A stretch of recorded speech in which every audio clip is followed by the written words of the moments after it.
नमस्कार दोस्तों। अभी माँ लक्ष्मी से प्रार्थना की आप सभी के लिए कि आप और आपके परिवार के जितने भी सदस्य हैं, जो लोग आपसे जुड़े हुए हैं, उन पर अपनी कृपा बनाए रखें। आप भाई माँ लक्ष्मी की कृपा से सुखी रहें, स्वस्थ रहें, मस्त रहें और मजे में रहें।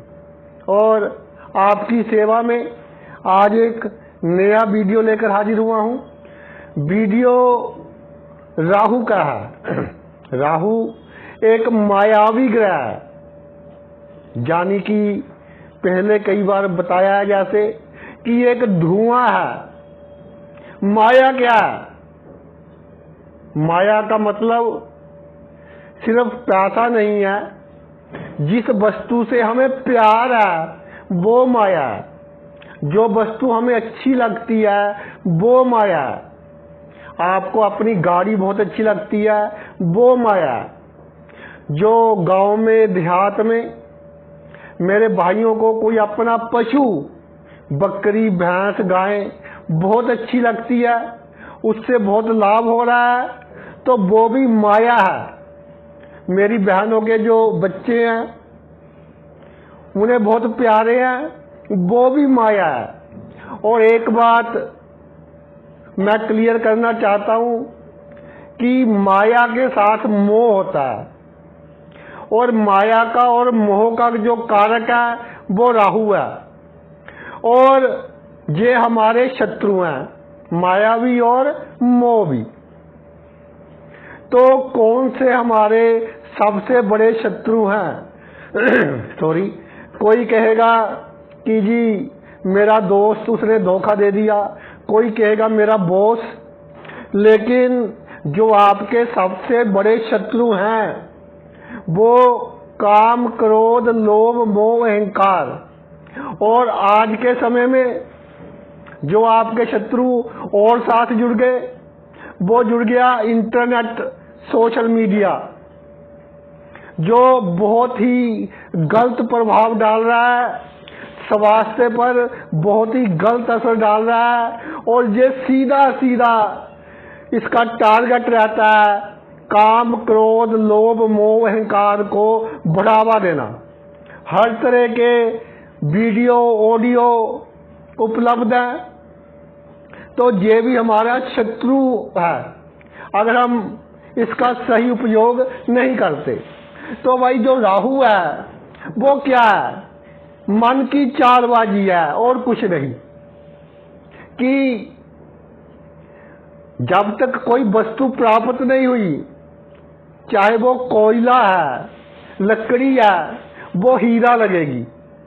लेकिन जब प्राप्त हो गई तो हीरा प्राप्त हो जाए, वो भी लगेगा कि किसी काम का नहीं। प्राप्त होते ही दूसरी वस्तु से मोह शुरू हो जाएगा। ये राहु की माया है।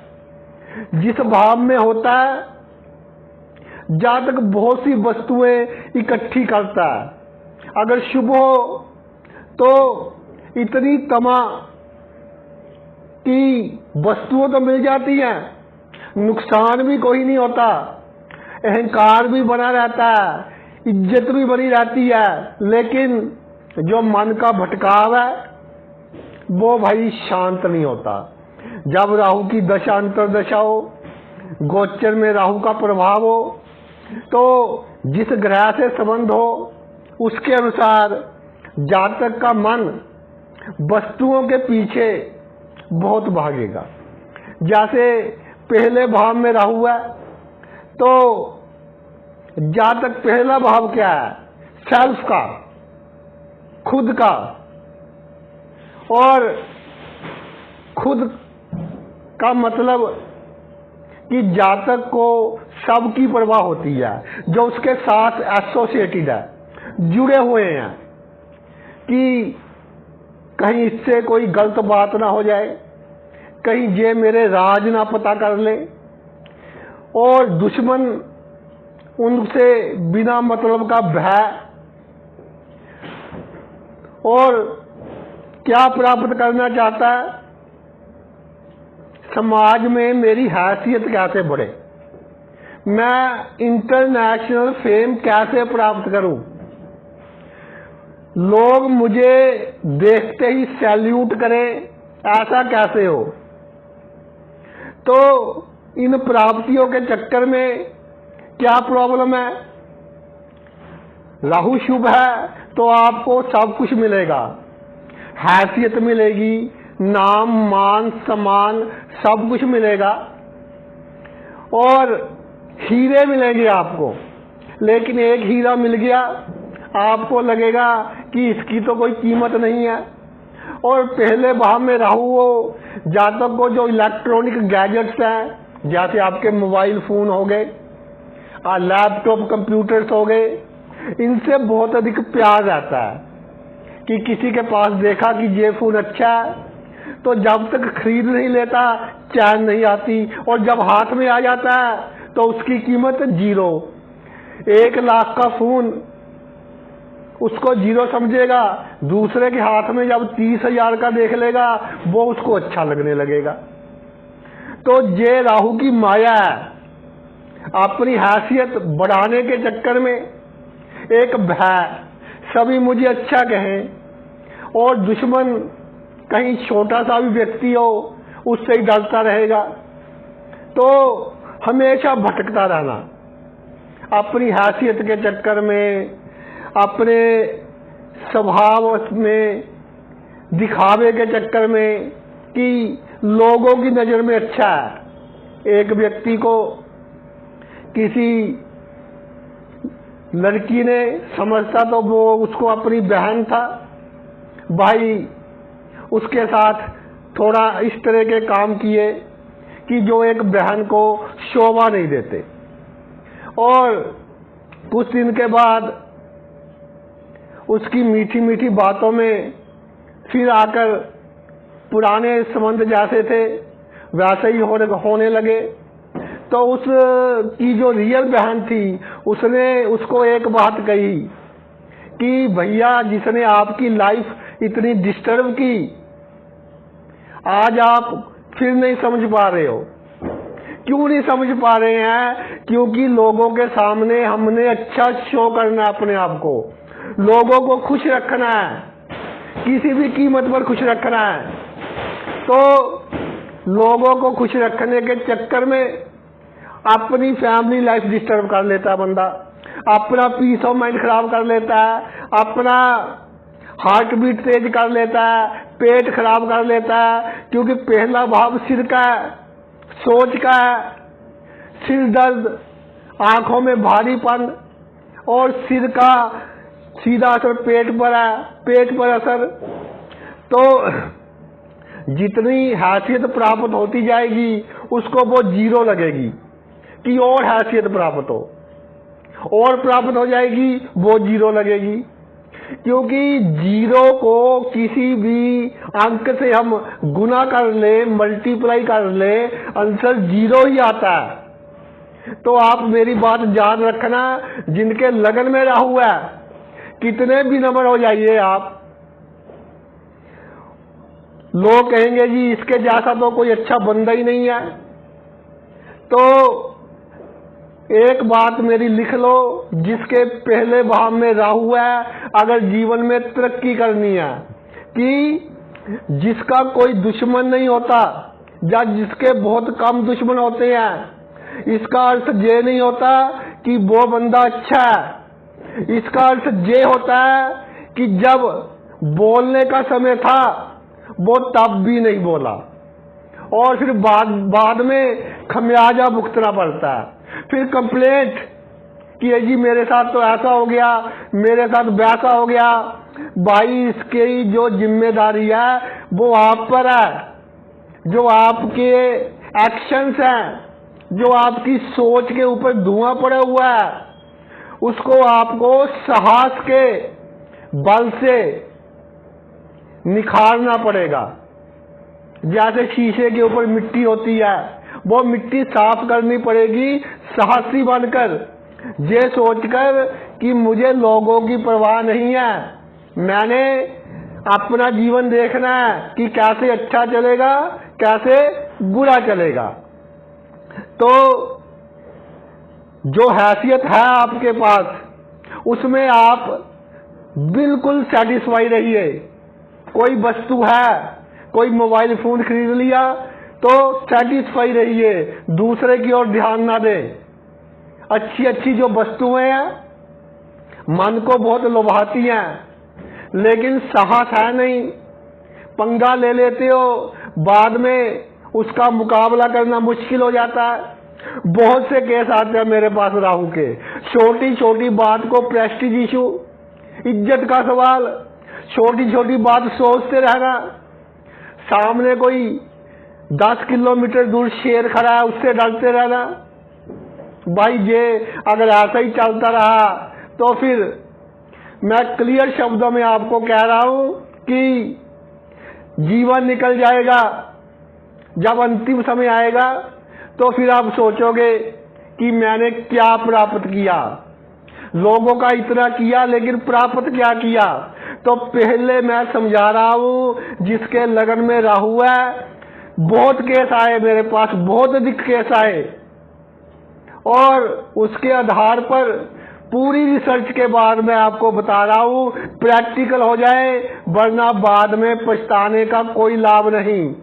जितनी देर तक आप खुद को चेंज नहीं करते उतनी समय तक आप सुखी नहीं हो सकते।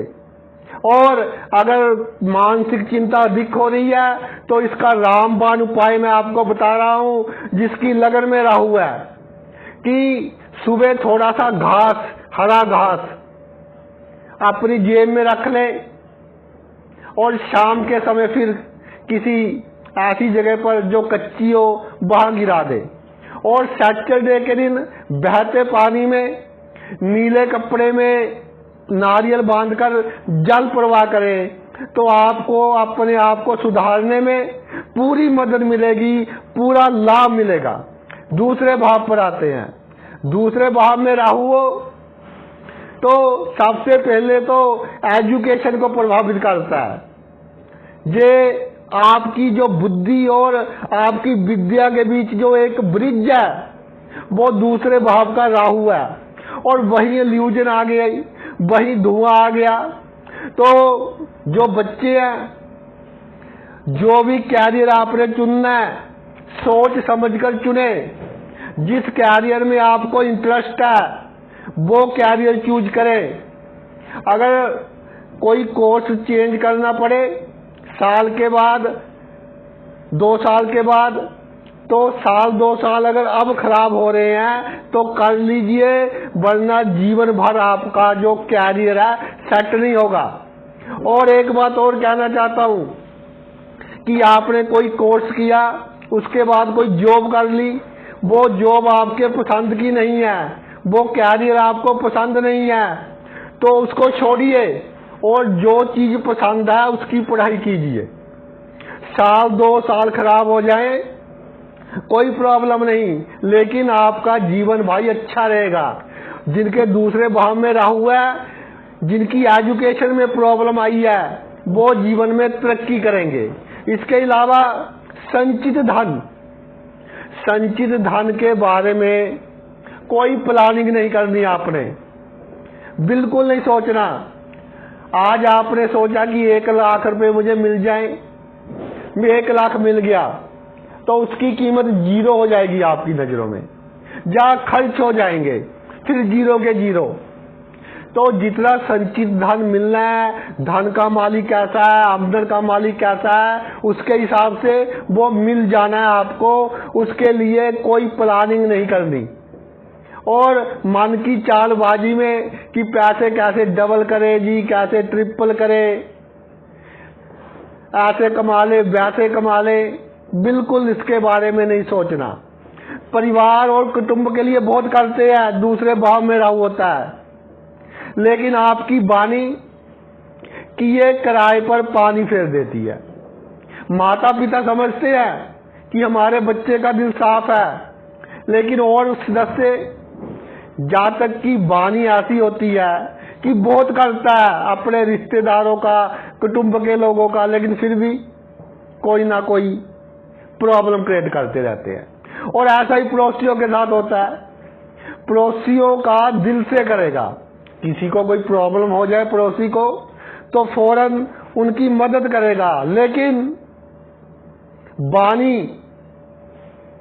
कभी कभी अहंकार से भरी हुई, कभी कभी बहसबाजी, जरूरत से अधिक बोलना, कि इतना करने के बाद भी कहेगा कि बंदा अच्छा नहीं है।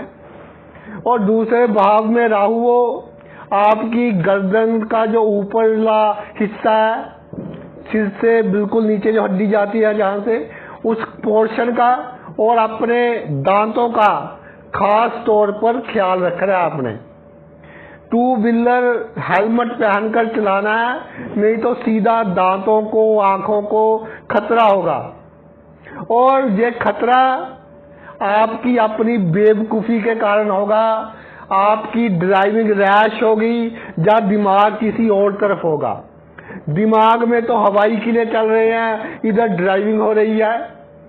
तो एक मित्र से हमारे बहुत बड़े डॉक्टर, तो कहीं मेडिकल कैंप पर जा रहे थे कि उनकी जो गाड़ी है वो भाई जो डिवाइडर होता है उसके ऊपर चढ़ गई।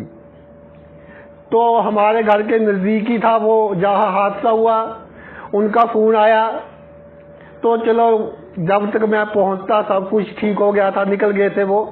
तो उन्होंने फिर बताया बाद में कि मेरा ध्यान पता नहीं कहाँ चला गया था, क्या सोच विचार आ गए थे। तो ये डिपेंड नहीं करता कि आप कितने पढ़े लिखे हो। देखिए, जीवन में हमने किसके साथ कैसे व्यवहार करना है, इसका आपकी पढ़ाई लिखाई से कोई संबंध नहीं है। खास तौर पर जिसके दूसरे भाव में राहु हो, तो बी प्रैक्टिकल, कम बोलिए, और जो बोलना है उसमें दम होना चाहिए। एक बात को बार बार दोहराते रहते हो, इतनी बुद्धि आप में, सही उपयोग कीजिए। आगे चलते हैं तीसरा भाव। तीसरे भाव में जब राहु विराजमान हो जाता है तो ग्रंथों में लिखा है अपने आप में बहुत बड़ा राजयोग है। मिथुन का राहु है काल पुरुष की कुंडली के हिसाब से, तो बुद्धि होगी, लेकिन जातक बुद्धि का उपयोग कहाँ करेगा? बुद्धि का उपयोग करेगा राजनीति में। राजनीति के क्षेत्र में आप बहुत कामयाब होंगे। या गवर्नमेंट ऑफिसर है, वहां भी आप राजनीति करके लोगों से अपना काम निकलवा लोगे। लेकिन भाई बहनों का आप बहुत करोगे, फिर भी किसी से अच्छे संबंध नहीं होंगे। क्यों? किसी को लाख रुपए दे दिया, उसने कहा कि जी 1000 और दे दो, आपने इतनी भद्दी शब्दावली का उपयोग किया। 1000 के पीछे आपने 1 लाख जो दिया है उस पर पानी फेर दिया। और जिम्मेदारी कोई आपको मिल जाए, ठीक है, आप निभाओगे, कार्य क्षेत्र की निभाओगे, घर की नहीं निभाओगे। लेकिन जो आपके फर्ज है, कई बार परिवार के लोगों के साथ जो फर्ज बनते हैं, भाई आप उनमें रिस्पॉन्सिबिलिटी नहीं दिखाते, ये आप में कमी है। ठीक है, राजनीति में अपने फर्ज निभा लिए, कार्य क्षेत्र में निभा लिए, दूसरों की सहायता करनी है, उसके सामने तो ऐसा शो करोगे कि मेरे जैसा कोई दानवीर पुरुष ही नहीं है। लेकिन जो आपका परिवार है, वहां पर थोड़ा सा जितना फर्ज बनता है आप पूरा नहीं करते। बाहर के फर्ज पूरा करने के बावजूद आप में जो एक अहंकार की भावना है, उसके कारण फिर गुप्त शत्रु बने जाते हैं। जहाँ एक बात और देखी है मैंने, तीसरे भाव में राहु हो, जातक को शक होता है कि वो मेरा शत्रु है, एक वहम हो जाता है, लेकिन होता नहीं है। वो जो आपका शत्रु है वो तो आपको पता ही नहीं चलता ये मेरा शत्रु है, और जो शत्रु नहीं है ये आपकी मन की कंफ्यूजन है कि वो मेरा शत्रु है। तो समाज में कितना मान सम्मान मिल जाए, राजनीति में कितने ही ऊपर चले जाओ, किसी ने आपको गुड मॉर्निंग नहीं की, अच्छी तरह से बात नहीं की, तो आप कहेंगे कि ये मुझसे दुश्मनी करता है, शक हो जाएगा। आप बैकग्राउंड नहीं देखेंगे कि किस परिस्थिति में है वो बंदा, लेकिन शक करेंगे। तो तीसरे भाव में राहु, कभी भी आपने कोशिश नहीं करनी समाज में मान सम्मान प्राप्त करने की, दूसरों की सहायता आवश्यकता से अधिक नहीं करनी। सबसे पहले अपने परिवार की ओर ध्यान दें, उसके कुटुंब की ओर ध्यान दें, उसके बाद आपने आगे कहीं जाना है। आगे चौथा भाव, चौथे भाव में राहु सब कुछ दे देता है। जातक अपने माता पिता का भी बहुत करता है, दिल से करता है। मैंने बहुत केस देखे हैं जब चौथे भाव में राहु हो, लेकिन पता नहीं क्या प्रॉब्लम कि वाणी ऐसी कि माता पिता को पसंद नहीं, कोई ना कोई ऐसा कार्य कर बैठता है कि माता पिता को बुरा लगता है। और फिर उनके माता पिता के कई बार मुझे फोन आते हैं कि जी हमारे कहने में नहीं है। मैंने कहा जी इतना अच्छा तो बंदा है, बंदा अच्छा है, दिल से माता पिता की सेवा करता है, लेकिन फिर भी जितना लाभ मिलना चाहिए माता पिता को, उतना माता पिता से उतना लाभ प्राप्त नहीं कर पाता, क्योंकि इसका जो सोचने का ढंग है, जो सुखी होने का ढंग है, थोड़ा अजीब सा होता है। कि जैसे पहले समय में एसी अगर लगवा लिया तो हम कम चलाते थे, आज तो एक आदत पड़ गई आज से 15 साल पहले कि भाई बिजली का बिल अधिक ना आ जाए। तो जिनके चौथे भाव में राहु होता है वो इसकी परवाह नहीं करते, बिल चाहे 400 रुपये अधिक आए, लेकिन माँ बाप से रिलेशन खराब हो गए।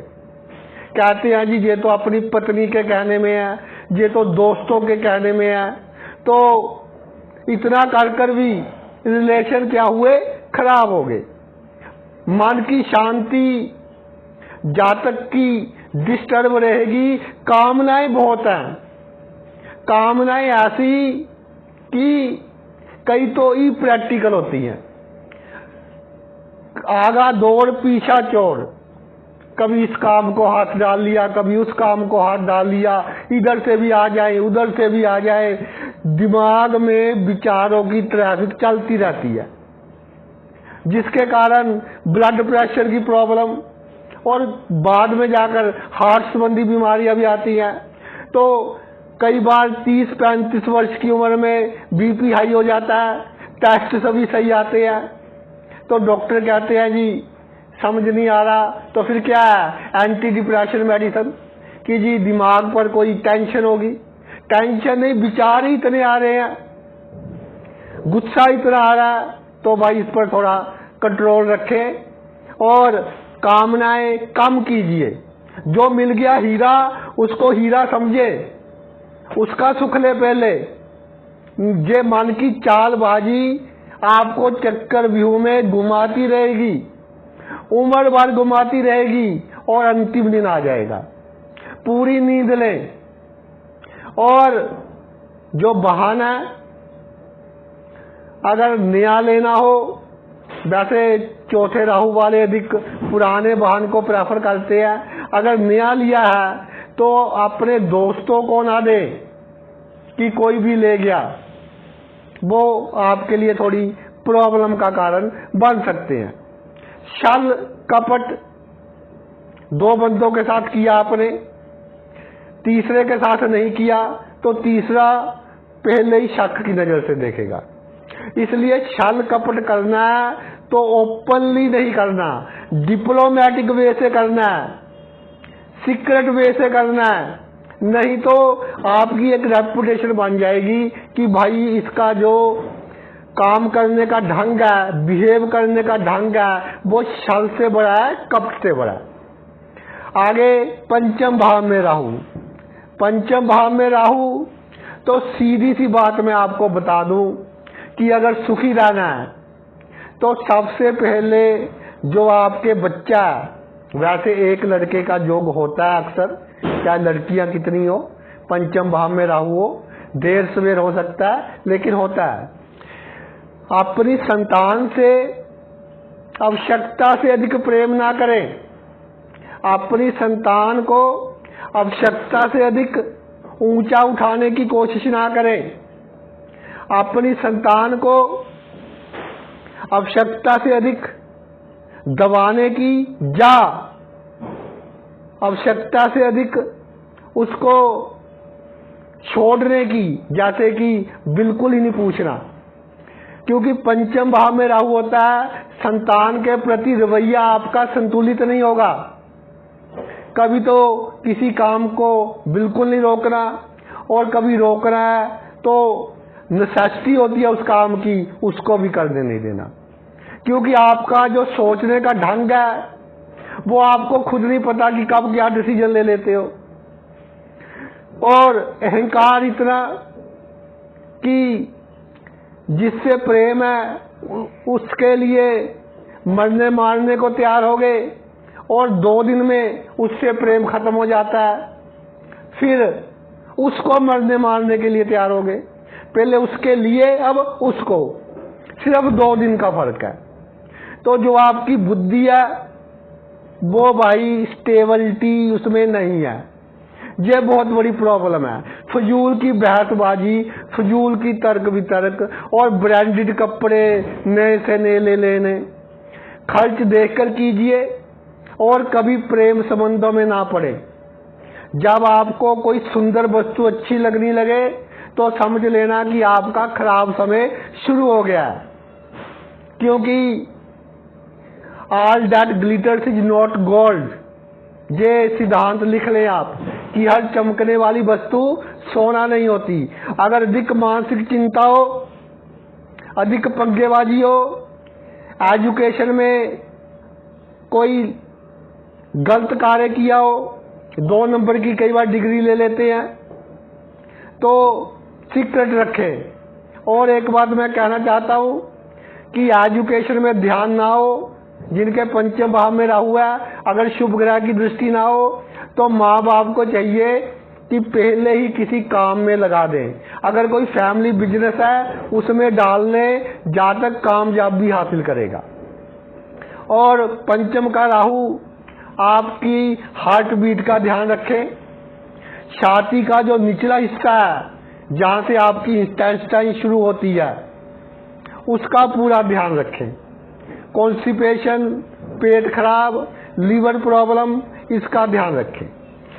आगे चलते हैं छठा भाव। छठे भाव में राहु। छठे भाव में राहु इसको कहा जाता है कि जी शत्रुहंता योग है, और जातक साहसी नहीं दुसाहसी होता है। इसीलिए सभी डरते हैं कि पता नहीं कब किसी को क्या बोल दे, किसी को पकड़ ले, किसी का क्या कर दे। और आधे शरीफ बंदे तो वैसे ही डरते हैं। छठे भाव का राहु जातक का दिल क्लियर होता है, जातक कॉम्पिटिटिव बहुत होता है कि मेरे से आगे ना कोई निकले, और कई बार दूसरों की लाइन छोटी कर कर अपनी लाइन बड़े करने के चक्कर में होता है। तो भाई शॉर्टकट नहीं अपनाना, अगर किसी से आगे निकलना है तो उसकी लाइन छोटी नहीं करनी, अपनी बड़ी कीजिए। छठे भाव का राहु, एक दुश्मन जाएगा दूसरा आएगा, और जातक की तमन्नाएं इतनी अधिक होंगी, कॉन्फिडेंस लेवल इतना अधिक होगा कि जो वस्तु प्राप्त करना चाहता है उसको प्राप्त कर कर छोड़ेगा। अगर नौकरी करता है, वैसे ऐसे लोग बिजनेस में अधिक कामयाब होते हैं जो नौकरी करते हैं, छठे भाव में राहु हो, आसपास के जो लोग होते हैं जिनके संबंध इसके साथ अच्छे हैं तो भाई उसका बहुत अच्छा करेगा, लेकिन जिनके संबंध इसके साथ बुरे हैं तो फिर किस हद तक ये जा सकता है इसको भी मालूम नहीं होता कि इस हद तक मैं जा सकता हूं। और जो चीज अच्छी लगती है उसको प्राप्त करने के लिए ये नहीं सोचता कि जहां मेरी बदनामी हो सकती है। मैं आपको वार्न करता हूं कि अगर शुक्र और गुरु का संबंध हो जाए फिर तो आप जैसे मर्जी काम कीजिए, कभी बदनामी नहीं होगी, शनि भी नहीं होने देगा। लेकिन कई बार बुद्ध जैसे ग्रह का संबंध हो जाए जिद के कारण कि ये चीज प्राप्त करनी है, उसी चक्कर में दुस्साहस के कारण बनी बनाई इज्जत थोड़ी खराब हो सकती है। इसका ध्यान रखें जब छठे भाव में राहु होता है। आगे आते हैं सप्तम भाव। सप्तम भाव में राहु हो तो भाई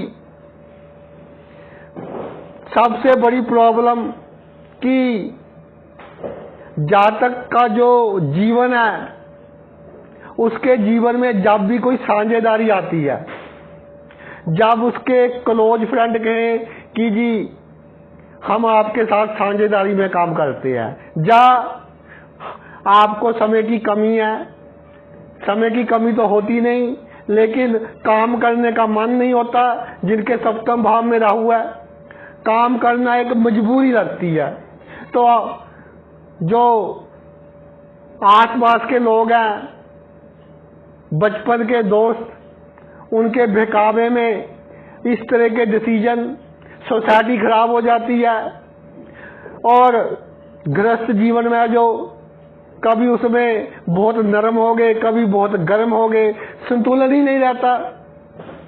और कई बार शादी होने में जो पसंद का रिश्ता होता है उसमें कोई दूसरे लोग, वो कहते हैं ना कि रोड़ा अटकाना, भानी वगैरह मार देते हैं कि जी लड़का अच्छा नहीं है, लड़की अच्छी नहीं है, तो पसंद का रिश्ता नहीं मिलता। रिश्ता अच्छा मिल जाता है लेकिन फिर भी कभी गर्मी, कभी जरूरत से अधिक नरमी। तो एक बात और देखी है कि जीवन साथी जातक के प्रति अधिक सेंसिटिव नहीं होता, क्योंकि जातक के कारनामे ऐसे होते हैं कि अगर सेंसिटिव हुआ तो उसका गुजारा नहीं। एक तो साझेदारी में काम नहीं करना, जीवन साथी को कोई राज की बात नहीं बतानी, किसी के बहकावे में नहीं आना, और कोई वस्तु खरीदने में जल्दबाजी नहीं करनी, इन्वेस्टमेंट में जल्दबाजी नहीं करनी। नहीं तो हीरे को आप कोयला समझोगे, कोयले को आप हीरा समझोगे। और हो भी यही रहा है कि जब तक किसी वस्तु की प्राप्ति नहीं होती तब तक चैन ही नहीं आती, लेकिन जैसे ही वस्तु मिल जाती है तो दूसरी वस्तु की ओर ध्यान। और ध्यान क्या, सुबह 6 बजे दिमाग में आया कि मैंने प्लॉट खरीदना है, 20 लाख का प्लॉट है, 5 लाख जातक के पास है, सौदा कर लेता है। फिर बाद में प्रॉब्लम कि कहां से लोन लें, फिर जुगाड़ लगाता रहता है। तो भाई पूरा जीवन भटकाव में निकलेगा। जो ईश्वर ने दिया है उसमें खुशी बनाए और 4 दिन शांति से निकाल कर तो देखें। 4 दिन ध्यान कीजिए, सभी अपनी तमन्नाएं छोड़ दें, जो मन में विचारों की ट्रैफिक है निकाल दे उसको, मेहनत पर ध्यान दें, कामकाज पर ध्यान दें, फिर देखिए आपका जीवन कैसे सुखी रहता है। अष्टम भाव, अष्टम भाव का राहु सप्तम भाव से दूसरा हो गया। तो एक अगर शुभ हो तो मैं बहुत समझाता हूं जातक को कि भाई अष्टम भाव का राहु है, अगर शुभ है तो कानून के क्षेत्र में पूरी आप अगर मेहनत करें तो इतने बड़े वकील बन सकते हैं कि अगर जज ऑर्डर लिख रहा हो उसका पेन पकड़ सकते हैं। और बड़े बड़े चीफ जस्टिस होते हैं जो, उनकी कुंडली में भी अष्टम भाव से में राहु देखा गया है। शुभ हो, ससुराल से इतना लाभ होगा, लेकिन अगर आप में पेशेंस होगी, अगर पहले ही कहें कि जी मेरे ससुर ने कुछ नहीं दिया, शादी में ये नहीं मिला, वो नहीं मिला, नए नए ढंग अपनाती हो कि कैसे उनसे पैसे ऐठूं, फिर प्रॉब्लम आएगी। और एक बात, अगर किसी ने आपको ससुराल में 1 लाख दे दिए, उससे सेटिस्फाई हो, ये नहीं कि फिर 2 लाख की तमन्ना, फिर 3 लाख की तमन्ना, मेरा ये बच्चा भी सेट कर दे, इसको नई दुकान खुलवा कर दे दे, तो फिर भाई आपके लिए प्रॉब्लम है। और जब अष्टम भाव में राहु है तो लंबी बीमारियां चलेंगी आपकी, तो अधिक सीरियस नहीं लेना, लेकिन परहेज पूरा करना है। सोचना नहीं कि मैं बीमार हूं, लेकिन उस बीमारी के लिए जो परहेज है वो आपको करना है। खुश रहना है, सुबह की सैर करनी है, ध्यान करना है, प्राणायाम करना है। और जो गुप्त रिश्ते हैं आपके, एक बंदे से बनाकर रखें, ये नहीं कि गुप्त रिश्तों में भी चालाकी, गुप्त संबंधों में भी चालाकी। जैसे आज एक MLA से संबंध अच्छे हैं, तो आज देखा कि इसके पास पावर कम है, दूसरे के साथ बना लिए। ऐसा नहीं करना। अगर दूसरे के साथ बनाने हैं तो उसको बिल्कुल गुप्त रखें, और पहले गुप्त संबंध कायम रहने चाहिए। नहीं तो ये गुप्त संबंध आपके लिए, जिसको आप हीरा समझते हो, वो कोयले से भी अधिक आपको कालख देने का काम करेंगे। इसके अलावा विदेश में जब आप रहें, जन्मभूमि से दूर रहें, तो वहां भी तरक्की करेंगे। लेकिन वहां पर आपको एक बात का खास ध्यान रखना है कि अपने आप को बिल्कुल सीक्रेट रखना है। ये नहीं बताना कि मैं इस खानदान का हूं, ये मेरा भाई है, ये भतीजा है, ये मामा है, तो कोई ना कोई प्रॉब्लम क्रिएट होगी। आगे आते हैं नवम भाव। नवम भाव में राहु हो। नवम भाव में राहु का चमत्कार ऐसा चमत्कार दिखाता है, ऐसा चमत्कार दिखाता है कि वो कहते हैं कि सामने पानी की बाल्टी पड़ी है पीने वाले की, फिल्टर वाला बहुत अच्छा पानी, लेकिन सर्कमस्टांस ऐसे है कि जातक उसमें से एक गिलास नहीं भर सकता। जातक के पास बहुत जमीन जायदाद होती है, या जातक का भाग्य बहुत बड़ी प्राप्ति होते होते रह जाती है जीवन में। 1-2 बार ऐसे इंसिडेंट होते हैं, लेकिन हम ये कहते हैं कि जहां राहु डिनाई नहीं करता, डिले करेगा, तो राहु का उपाय बहुत आवश्यक है। जब नवम भाव में राहु हो, क्या आवश्यक है? एक तो भाई धार्मिक गलत दिशा में ना चले जाए कहीं आपका धर्म। जो आप पूजा पाठ वगैरह करते हो ना, उसमें कोई तंत्र मंत्र का उपयोग हो गया गलत, तो वो प्रॉब्लम करेगा आपको। सभी के बताए हुए उपाय नहीं करने आपने। राहु का जो शास्त्रों के अनुसार उपाय है वो कीजिए कि धुएं वाला रंग का कंबल दान कर दीजिए, धुएं रंग का कपड़ा दान कर दीजिए, शीशा मुंह देखने वाला शनिवार के दिन किसी गरीब को दे दे, या शनि मंदिर दे दे। तो शास्त्र प्रमाणित जो उपाय हैं, हमारे वैदिक शास्त्रों में लिखे हैं, वो करने हैं। इधर उधर वाले उपाय आपने ना करें तो अच्छा है। अगर नवम भाव में राहु हो, अगर फौरन चले गए, बाहर चले गए, या जन्मभूमि से दूर चले गए, वहां आप अच्छी कमाई कर रहे हो, लेकिन कोई इस तरह की प्रॉब्लम हो गई कि आपको फिर वापस आना पड़ गया, तो फिर राहु आपको अच्छा फल नहीं दे रहा। आप जहां आपका रेजिडेंस है वहां से 40, 50, 60 किलोमीटर दूर काम कीजिए कि दिल्ली का अप डाउन हो सके, और वहां भी एक छोटा सा कमरा खरीद ले या बना ले कि हफ्ते में 1-2 दिन वहां रह ले, तो राहु शांति से आपको रहने देगा और आपकी सभी मनोकामनाएं पूरी करेगा, भाग्य भी साथ देगा। लेकिन थोड़ा घर से डिस्टेंस हो तो दिक्कत था। आगे दसम भाव। दसम भाव में राहु, तो भाई ऐसा जातक किसी भी परिवार में जन्म ले, बचपन में कितना भी स्ट्रगल करे, लेकिन दिमाग शातिर और पर्सन प्रैक्टिकल होता है, जिसके कारण उसका एक नजरिया होता है कि मैं बहुत तरक्की करूं, यानी कि जिससे आवश्यकता होती है उससे तो जहाँ तक बहुत अच्छी तरह से मिलेगा, उसके लिए गैर कानूनी काम भी कर देगा उसके आगे पीछे, और जिससे आवश्यकता नहीं होती उसने किसी समय उसकी बहुत हेल्प की होती है तो उसकी परवाह नहीं करेगा। तो जीवन में ऊंचाइयां तो हासिल कर लेगा, लेकिन उसकी एक जो जर्नल रेपुटेशन है, सोशल रेपुटेशन है, उस पर थोड़ा धक्का लग सकता है, और उसी के कारण कई बार जातक को थोड़ी सी मानसिक चिंता हो जाती है।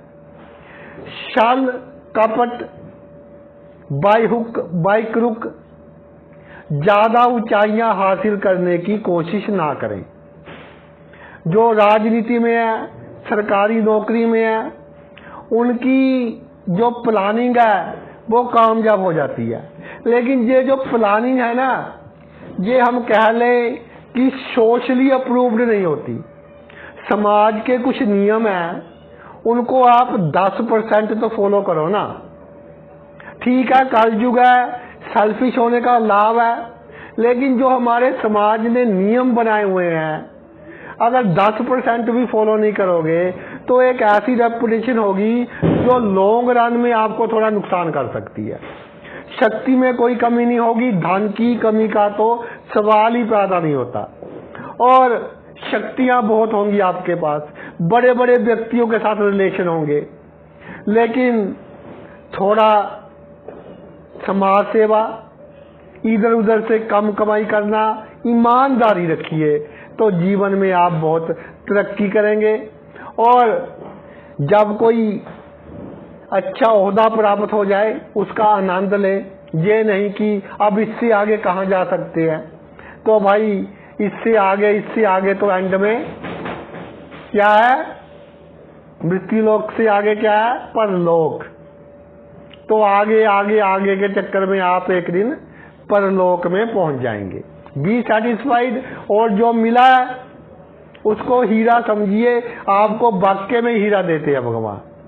11वां भाव, 11वें भाव में राहु, इसकी विडंबना ही एक वो है कि जातक जिसके साथ बहुत अच्छे संबंध होते हैं उसी का लाभ लेने की कोशिश करता है, और फिर क्या होता है, एक कहावत है कि चोरों को मोर पड़ना। ये दूसरों को ठगने की कोशिश करेगा, इसके मित्र इसको ठगने की कोशिश करेंगे, एक चेन बन जाएगी, सेटिस्फैक्शन दूर हो जाएगी। क्योंकि किसी को ठगना हो तब भी दिमाग पर टेंशन, कोई आपसे ठगी लगा रहा हो तो भी दिमागी टेंशन, और जिससे संबंध है, चाहे ऑपोजिट सेक्स से संबंध है, तो प्रेम संबंधों से दूर ही रहें, नहीं तो पॉजिटिवनेस आ जाती है, और भाई इसका रिजल्ट मैंने अच्छा नहीं देखा। राहु 11वें भाव में हो, जो आपके बहुत नजदीक है, चाहे मित्र है, खून का रिश्ता नहीं है, उसके साथ कभी बेईमानी नहीं करनी। ये मेरी बात नोट कर ले, कभी बेईमानी नहीं करनी। अगर थोड़ा घाटा खाना पड़ जाए तो खा ले, ये आपके लिए बहुत बेनिफिशियल होगा। अगर आप किसी के दिमाग में अच्छे बन गए तो वो आपके लिए अपनी जान देने के लिए तैयार रहेगा। सोशल सर्कल बहुत बढ़ेगा। जितना पैसा शक्ति आपके पास है, लोगों को लगेगा कि इससे कहीं अधिक पैसा और शक्ति आपके पास है, लेकिन जितनी आमदन होगी वो आपको भूल जाएगी और आमदनी के चक्कर में पड़ जाओगे। जैसे जब नोटबंदी हुई थी, एक शख्स के 11वें भाव में राहु था, तो उसने क्या किया कि सभी नोटों को बेड में रख दिया। जब चेंज करवाए थे तो जो और चेंज करवाने वाले थे उनके चक्कर में पड़ गया, तो वो भूल गया कि 20 लाख बेड में पड़ा है।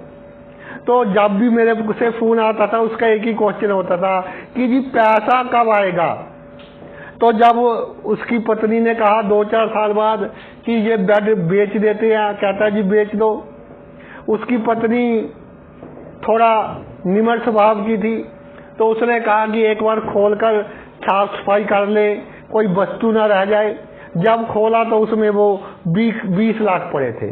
तो जो 20 लाख थे वो तो मालूम ही नहीं है, वो तो जीरो का रखे है। तो जो है, जो आमदनी है उससे आपको आनंद लेना है। ऐसे ही राहु 12वें भाव में विराजमान हो जाए तो 12वें भाव का राहु अच्छा फल देता है, कोई डाउट नहीं है इसमें। लेकिन जहां मैं आपको एक बात कहना चाहता हूं कि आपके लिए बहुत अच्छा मौका है ये मोक्ष प्राप्त करने का, क्योंकि गुप्त शक्तियां आपके साथ हैं। लोगों का अच्छा कीजिए, धोखा नहीं देना किसी को। खर्च होता है लोगों पर, कर दीजिए। किसी ने आपके 4 पैसे उधार लिए और वापस ना किए, वो गरीब बंदा है तो भूल जाए। अच्छे कार्य कीजिए, दवाइयों पर दान कीजिए, तो आप भाई मोक्ष को प्राप्त कर सकते हैं। ये आपका आखिरी जन्म हो सकता है। विदेश में जाना है तो कम आप मेहनत करें, पहले अपना शरीर खराब करोगे, फिर उन्हीं पैसों से दवाइयाँ खरीद कर अपनी सेहत अच्छी करोगे। इस बात का ध्यान रखें और बदनामी नहीं होगी आपकी कभी। गुप्त शक्तियाँ आपके साथ हैं, बड़ी से बड़ी समस्या से आप निकल जाओगे। लेकिन जीवन का आनंद लेने के लिए आपको अच्छे कर्म, सेटिस्फैक्शन, थोड़े में खुश रहना, ये सीखना होगा। तो भाई ये तो मेरा वीडियो था कि राहु क्या है, मन की चालबाजी है। तो हमने क्या करना है, जिस भाव में राहु हो उस भाव के मामलों में मन को जीतना है। अगर मन को जीत लिया तो जग को जीत लिया, संसार को जीत लिया, राहु को जीत लिया और पूरे जीवन को जीत लिया। तो ये मेरा वीडियो था राहु के ऊपर। आपने अपना इतना कीमती समय निकाल कर ये वीडियो देखा, मैं तहे दिल से आपका आभारी हूँ। थैंक्स।